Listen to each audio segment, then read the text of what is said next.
Maswerteng gabi po mga ka-STL. Narito na po ang resulta ng STL Rizal para sa araw na to, 3rd draw, March 16, 2026, araw ng Lunes.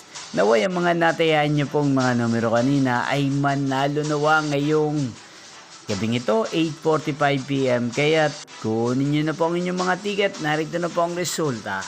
Ang mga numerong nanalo sa STL Rizal ngayong gabing ito, March 16, 2026, 8:45 PM. Third draw result 33 at 33 or Pompiang 33. At ngayong gabing ito sa STL Rizal, atin pong i-shoutout si Kuya Ryan ng Rizal na nanonood po ngayon sa channel na to. Shoutout po sa inyo Kuya Ryan. Sana po ay nasa maayos kayong kalagayan.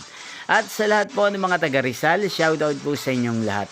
Inyo pong napanood ang resulta ng STL Rizal. Maraming salamat po sa patuloy nyo pong panonood at pagsuporta sa aking channel. Magkita-kita pong muli tayo bukas ng alas 11 ng umaga. Thank you for watching.